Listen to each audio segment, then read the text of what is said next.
Hello.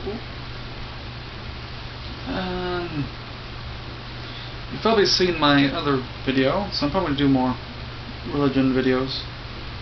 I got an argument for atheism from a guy who is actually a super Christian. His name is Hegel. See, that's his name, Hegel. Or you can call him by the... I like... There's a Jewish name for Hegel. Hegel. Actually, there isn't. I just made that up. Basically, what Hegel says is that there's this thing called perfect being, which perfect being is everything. Perfect nothing is perfect nothingness. It's self-explanatory. And God is a perfect being, we're told. Problem is that a perfect being cannot exist.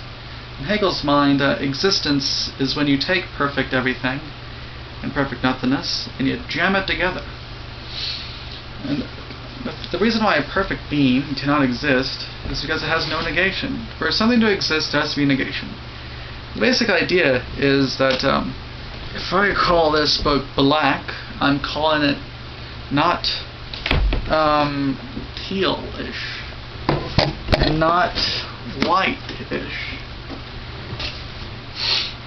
So that's how it exists. There's negation in there. It's not the things that it is not. The problem with there being a perfect being like God is that the second you describe God, he's no longer perfect. You can't say God is sad, because to call him sad is to say he's imperfect, because to call him sad is to say he is not happy or angry at that precise moment. Therefore, he cannot be both sad, happy, angry at the same time, which is why he can't have passions. If you're trying to argue that there's a perfect being out there, he can't have passions or emotions. He has to be all emotions at once. And if he has one specific emotion at a time, then he is no longer perfect.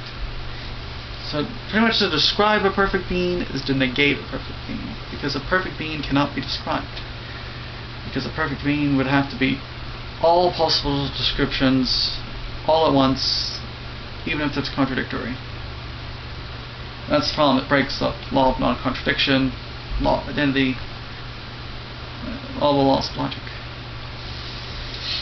Well, there's an existentialist chick I talked to, and I stopped making atheist arguments to her because, well, she's honest. When I brought this up to her, she just said, "Well, God's above reason." So, when something's above reason, that means you can't argue about it. So, it's just sort of above us. It doesn't surprise me that she's got real big into Wittgenstein. So yeah, that's basically argument in a nutshell why a perfect being cannot exist. Because for something to exist, there has to be negation.